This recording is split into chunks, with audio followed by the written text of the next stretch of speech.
uso de la palabra la senadora Ana Lilia Rivera del Grupo Parlamentario de Morena para presentar un proyecto de decreto por el que se reforma el artículo 324 y se deroga el artículo 325 del Código Nacional de Procedimientos Penales en materia de igualdad procesal entre las partes. Muchas gracias.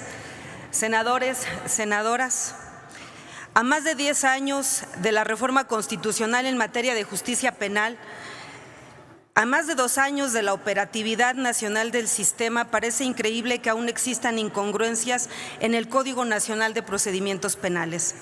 Con esta iniciativa expondré un punto de inconstitucionalidad persistente que concretamente viola el principio de igualdad procesal, por lo que se propone la reforma y derogación de 2 disposiciones de la Ley Adjetiva Penal en comento. El principio de igualdad procesal procura la equiparación de oportunidades para ambas partes en las normas procesales, pero también se erige como una regla de actuación del juez, el cual, como director del proceso, debe mantener en lo posible esa igualdad al conducir las actuaciones, a fin de que la victoria de una de las partes no esté determinada por su situación ventajosa, sino por la justicia de sus pretensiones. Ahora bien, dicho principio no implica una igualdad aritmética o simétrica, por la cual sea exigible la exactitud numérica de derechos y cargas para cada una de las partes, sino que lo que este principio demanda es una razonable igualdad de posibilidades en el ejercicio de sus pretensiones, de modo que no se genere una posición sustancialmente ventajosa para una de ellas frente a la otra.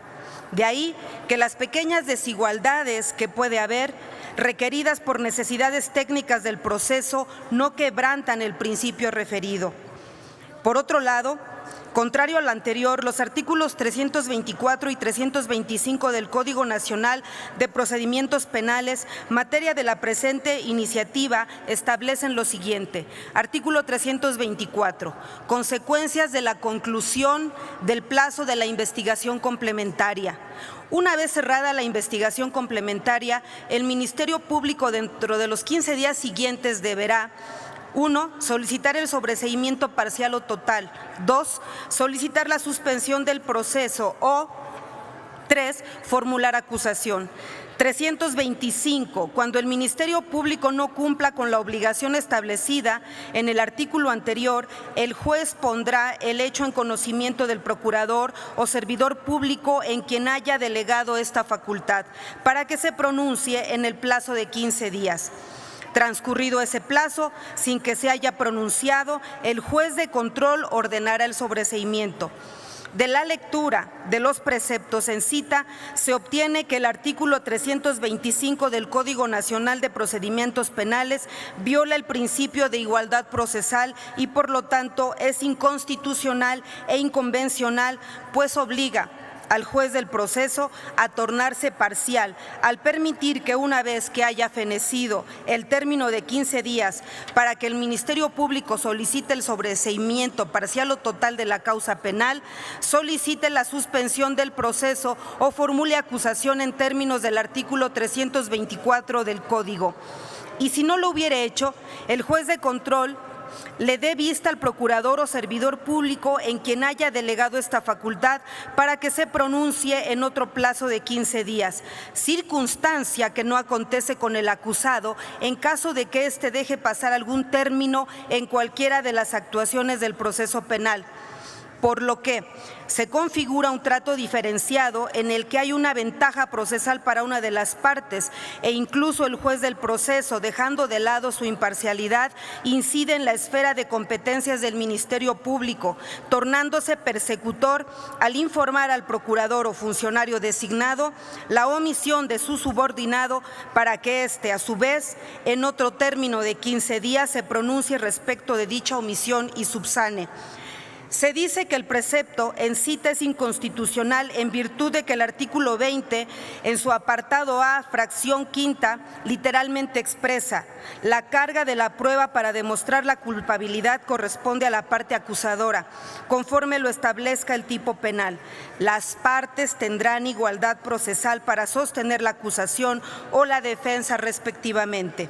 Asimismo, se tilda de inconvencional en virtud de que la Convención Americana sobre Derechos Humanos, en su artículo 81, literalmente expresa: toda persona tiene derecho a ser oída en las debidas garantías y dentro de un plazo razonable por un juez o tribunal competente, independientemente e imparcial, establecido con anterioridad por la ley, en la sustanciación de cualquier acusación penal formulada contra ella o para la determinación de sus derechos y obligaciones de orden civil, laboral, fiscal o de cualquier otro carácter. En suma, la primera sala de la Suprema Corte de Justicia de la Nación ya se ha pronunciado sobre la inconstitucionalidad del artículo 325 del Código Nacional de Procedimientos Penales al resolver el amparo directo en revisión 119/2018. En este tenor, esta senadora de la República coincide con el criterio del más alto tribunal del país en cuanto a la inconstitucionalidad e inconvencionalidad del artículo 325 del Código Nacional de Procedimientos Penales, por lo que, a fin de depurar la legislación vigente en materia de derecho de igualdad procesal penal, se formula la presente iniciativa, que contiene proyecto de decreto por el que se reforma el artículo 324 y se deroga el artículo 325 del Código Nacional de Procedimientos Penales, para quedar como sigue. Artículo 324. Consecuencias de la conclusión del plazo de la investigación complementaria. Una vez cerrada la investigación complementaria, el Ministerio Público, dentro de los 15 días siguientes, deberá: 1. Solicitar el sobreseimiento parcial o total. 2. Solicitar la suspensión del proceso. O 3. Formular la acusación. Transcurrido dicho plazo sin que se haya pronunciado el juez de control, ordenará el sobreseimiento. Y el artículo 325 se deroga. Es cuanto, Presidenta. Muchas gracias. Gracias, senadora Ana Lilia Rivera. Se turna a las Comisiones Unidas de Justicia y de Estudios Legislativos.